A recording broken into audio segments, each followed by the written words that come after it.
Woolworths is a combination of a food and clothing retailer with a number of large and small outlets across South Africa and a few beyond these borders. It was founded in Cape Town in 1931 by Max Sonnenberg and modelled on Marks and Spencer's of the United Kingdom. It has a market cap of 48 billion rand, a dividend yield of 3.3% and a price to earnings ratio of 20. As you said, out with a trading update today. Take us through the semantics on that front. Yeah, like I said, the trading update was probably a little bit worse on the clothing side than we expected. I mean, it came in, I think it was about 1.5% down on the earnings, which we were looking for about flat. So I think a little bit of pressure coming through from Australia still with the country road business. And overall, yeah, I think looks like their winter range might have missed, and we were kind of hoping that they might do a little bit better.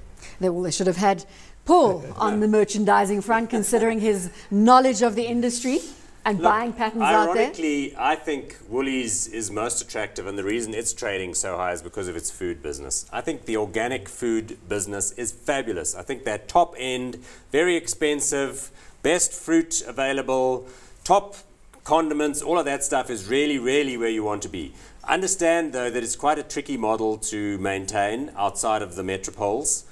Clothing, on the other hand, is relatively easy to do, and so on and so forth. Ian Moyer, the CEO now, who's taken over from Simon Sussman, is a clothing guy. He came from Country Road. But I'm not a big fan of the clothing position that they have, which is very mid-market. You know, it doesn't fall apart after one wash, but it's not super expensive. I don't know. It's sort of there or thereabouts, but if it was up to me, I would let them just get rid of all of that Australian stuff. It shocks me to find that there's media reports. Some people actually like Country Road out there. Yeah, no, it's fine. But, you know, it shocks me to hear reports that they're actually looking at a new acquisition in Australia. Well, let's look at the share price. It defies your negativity, I must say, Mr. Paul Theron. This is what shareholders want to see, don't they, Gary? No, definitely. And I think, I mean, a lot of the retail stocks we're going to look at today is probably going to show something along those lines. I mean, you're obviously seeing it's quite showing. I mean, Woolworths, I mean, this is also coming on the back of, I mean, it's a little bit different business to the ones that we're going to look at because it's got that food component. Also, a lot of the retail share prices have been pushed up, obviously, as people know, by the foreign interest. Whereas I was checking the Woolworths foreign interest, not nearly as high as the likes of sort of a Clicks or you know, a Fashini Group, because it's sitting probably at around 26% foreign held, which is fairly low. So to see does that mean we could see foreigners coming in and pushing it even higher if their holding is relatively low at the moment? No, I think it's definitely a possibility.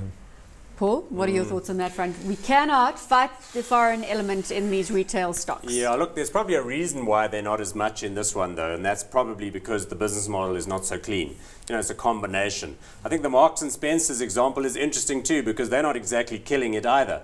They're battling, and they're kind of struggling a little bit with their lines, and they're battling with the fact that they're not as significant in food as they would like to be in that market. I think Woolies got fabulous position. You know, the franchise stores, all those people with the convenience stores, Woolies, moaned like hell when they got bought out by the holding company, but it's a very good transaction for the holding company. So I think they should just press ahead with more and more and more and more of the food business. I think they should take their underpants and the cheap jerseys and squash them into the back of the store and expand the food side of the operation. Gary, what about the expansion into Africa? Tentatively, perhaps is the terminology one would use to describe their foray into that space. No, tentatively at the moment, but from what I've heard, I mean, our analyst covers it quite extensively. I mean, he knows a lot of the franchise holders in Africa, and it seems that Woolworths is pushing a lot harder than they used to be. They're trying to buy up sort of 51% stakes, trying to get control of the franchises up there and bring them under the corporate banner. So I think all retailers are looking to expand into Africa, and I don't think Woolies wants to be left behind.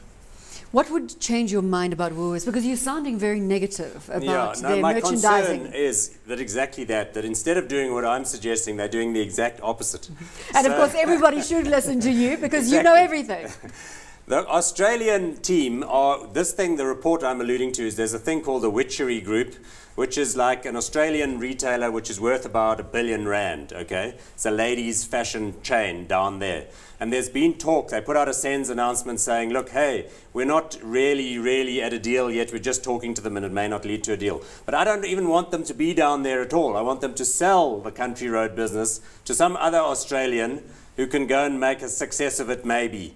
They've got to focus on the African food story until that's the only thing that would make me excited. Do you not think that Paul is being a little dogmatic in his approach to Woolworths? What do you think of this Country Road operation? Are you as negative as Paul? No, I'm not quite as negative on Country Road as Paul is. I mean, obviously in Australia it is a very, very tough competition, especially for the Country Road. I mean, that's where they're struggling. I mean, they are opening pure Country Road stores, not just a sort of a subdivision in one of the branches locally. And I think there is opportunity for them in the clothing. The main problem is they need to get the clothing mix right. And I think when I think it was Andrew Jennings came in as the retail MD, he did very, very well in sort of aligning them, just giving them a little bit of structure.